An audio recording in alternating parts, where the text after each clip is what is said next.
December 25 అర్ధరాత్రి ఇది police డిపార్ట్మెంట్కు కాలరాత్రిగా మారిపోయింది. ఆ రాత్రి ఓ వార్త యావత్ తెలుగు ప్రజలను ఉలిక్కి పడేలా చేసింది. కామారెడ్డి జిల్లా బిక్కునూరు ఎస్ఐ సాయి కుమార్, బీబీపేట పోలీస్ స్టేషన్లో విధులు నిర్వహిస్తున్న లేడీ కానిస్టేబుల్ శృతి, బీబీపేట పిఎస్లో కంప్యూటర్ ఆపరేటర్గా పనిచేస్తున్న నిఖిల్, ఈ ముగ్గురి ట్రయాంగిల్ లవ్ స్టోరీకి అడ్లూరు ఎల్లారెడ్డి చెరువులో ఎండ్ కార్డు పడింది. ఈ ఘటన జరిగి వారం రోజులు గడిచిపోతున్నా వీరు ఎలా చనిపోయారన్నది ఓ మిస్టరీగానే కొనసాగుతోంది. ఒక చెరువు, ముగ్గురి చావు, సమాధానం దొరకని 30 ప్రశ్నలు.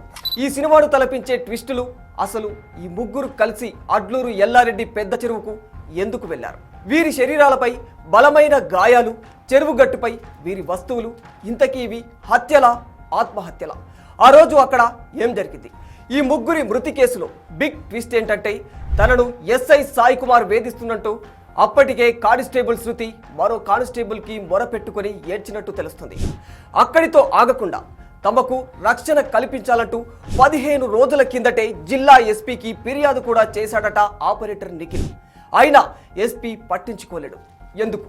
అయితే మహిళా కానిస్టేబుల్, ఎస్ఐ, కంప్యూటర్ ఆపరేటర్ ఈ ముగ్గురికి పరిచయాలు ఏర్పడింది మాత్రం బీబీపేటలోనే. ఇక్కడి నుంచి ప్రారంభమైన వీరి పరిచయాల పర్వం చివరకు పెద్ద చెరువులో మృతదేహాలుగా తేలే వరకు వెళ్ళింది. మెదక్ జిల్లా కొల్చారానికి చెందిన సాయి కుమార్ 2018లో ఎస్ఐగా ఎంపికయ్యారు. సాయి కుమార్ది పేద కుటుంబం. కష్టపడి పైకి వచ్చిన ఆయన ఎస్ఐ ఉద్యోగం తర్వాత 2022లో కర్నూలు జిల్లా నంద్యాలకు చెందిన మహాలక్ష్మిని ప్రేమించి పెళ్లి చేసుకున్నారు.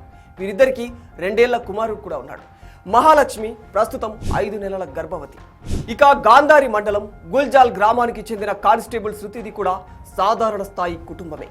2014లో కానిస్టేబుల్గా ఎంపికైన ఆమె గాంధారిలో 6 ఏళ్లు, కామారెడ్డిలో 1 ఏడాది పాటు విధులు నిర్వహించింది. గతంలోనే వివాహమై విడాకులు తీసుకున్న శృతి గత 3 ఏళ్లుగా బీబీపేటలో విధులు నిర్వహిస్తోంది. సాయి కుమార్ బీబీపేట ఎస్ఐగా ఉన్న సమయంలోనే ఆమెతో పరిచయం ఏర్పడింది. ఆ తర్వాత వీరిద్దరూ చనువుగా ఉండేవారని స్థానికులు చెబుతున్నారు. ఆ తర్వాత సాయి కుమార్ బదిలీపై బిక్కునూరుకు వెళ్ళాడు.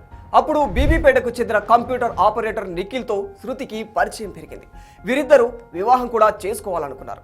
అలా బీబీపేట కేంద్రంగా మొదలైన వీరి పరిచయాల పర్వం చివరకు ముగ్గురి ప్రాణాలను బలి తీసుకుంది. అసలు ఆ రోజు ఏం జరిగింది? కానిస్టేబుల్ శృతి బుధవారం పొద్దున డ్యూటీ కంప్లీట్ అయిపోయిన తర్వాత తన సొంతూరు గాంధారికి వస్తున్నట్టు ఫోన్లో తల్లి విజయకు చెప్పింది. కొద్దిసేపటికి ఫోన్ చేస్తే తాను సగం దూరం వచ్చానని, కానీ డ్యూటీ ఉందని మళ్ళీ స్టేషన్కు రమ్మంటున్నారని తెలిపింది. మధ్యాహ్నం తర్వాత ఫోన్ చేస్తే లిఫ్ట్ కూడా చేయలేదు. ఇక ఎస్ఐ సాయి కుమార్ బుధవారం మధ్యాహ్నం 12 గంటల ప్రాంతంలో తన సొంత కారులో క్వార్టర్ నుంచి బయలుదేరారు. ఎక్కడికి వెళ్తున్నారనేది ఎవ్వరికీ చెప్పలేదు. ఆయన 4 రోజుల క్రితమే భార్య లక్ష్మిని ఇంటి దగ్గరే వదిలేసి వెళ్ళిపోయాడు. బుధవారం పొద్దున కుటుంబ సభ్యులతో ఫోన్ మాట్లాడినప్పుడు ఇంటికి కూడా వస్తారని చెప్పారు. అయితే బుధవారం ఉదయం 10 గంటలకు బీబీపేటకు చెందిన తోట నిఖిల్ ఇంటి నుంచి తన ద్విచక్ర వాహనంపై బయటకు వెళ్ళాడు. 11 గంటలకు నిఖిల్కు అతడి సోదరుడు రాజేందర్ ఫోన్ చేయగా తాను వేరే పని మీద ఉన్నానని, తర్వాత ఫోన్ చేస్తానని హడావుడిగా సమాధానమిచ్చాడు. తర్వాత ఫోన్ చేసినా స్పందించలేదు.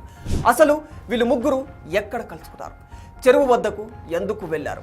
ముగ్గురికి ముగ్గురు అనుకోని కావాలనే ఆత్మహత్య చేసుకున్నారా, లేక ఈ ముగ్గురిని ఇంకెవరైనా హత్య చేశారా?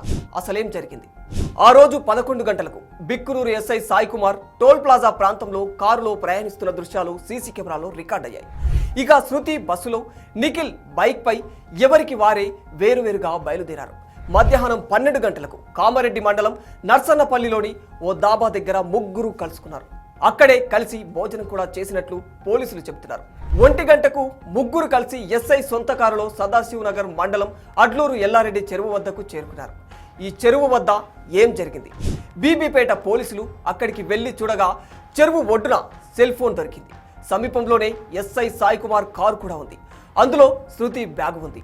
ఎస్ఐ సెల్ ఫోన్ అతని ప్యాంటు జేబులోనూ ఉండగా మిగతా 2 ఫోన్లు మాత్రం చెరువు గట్టుపై ఉన్నాయి.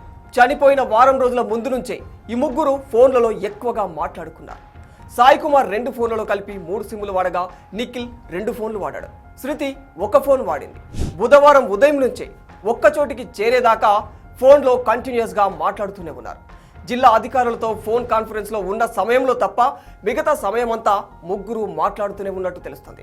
అయితే శృతి, నిఖిల్ ప్రేమ వ్యవహారంలో సాయి కుమార్ ఎందుకు తలదొచ్చాడు? ఈ కథకు సూత్రధారి ఎవరు? తనకు ఇష్టం లేకుండా ఈ పెళ్లి చేసుకుంటున్నారని ఎస్ఐ సాయి కుమారే శృతి నిఖిల్లను చంపి తాను చనిపోయాడా? శృతి నిఖిల్లు కలిసి సాయి కుమార్ను చంపే క్రమంలో వీళ్ళు చనిపోయారా? లేదా గొడవ పెద్దది కావడంతో ఇద్దరి టార్చర్ భరించలేక శృతి ఆత్మహత్య చేసుకోబోతే కాపాడే క్రమంలో ముగ్గురు చనిపోయారా? ఈ ముగ్గురి మరణం వెనక నాలుగో వ్యక్తి ఉంటే అతని గురించి పోలీసులు ఎందుకు బయట పెట్టడం లేదు? ఈ మొత్తం వ్యవహారంలో ఎస్ఐ సాయి కుమార్ కు ఓ సిఐ మరో ఎస్ఐ కూడా సహకరించినట్లు తెలుస్తుంది. ఇంకా అప్పుడే ఎస్పీ స్పందించి ఉంటే ఈ ఘటన జరిగేది కాదని జనాలు కూడా ఆరోపిస్తున్నారు. ఎస్పీకి ఫిర్యాదు చేరినప్పటి నుంచి జిల్లా హెడ్ క్వార్టర్స్ లో సీసీ కెమెరాలు ఎందుకు పనిచేయడం లేదు? ఎస్ఐ సాయి కుమార్ ను పోలీస్ డిపార్ట్మెంట్ ఎందుకు వెనకేసుకొస్తుంది? అలా అంటే ఈ కథకు అసలు సూత్రధారి సాయి కుమారేనా అని కొందరు అనుమానిస్తుంటే, ఇద్దరు పోలీసుల వ్యవహారం కాబట్టి ఇది డిపార్ట్మెంట్కే మాయని మచ్చ అవుతుందని, ఈ డెత్స్ ను ఇలా మిస్టరీగా ఉంచుతుందని పోలీస్ శాఖ తీరుపై మరికొందరు విమర్శలు గుప్పుతున్నారు.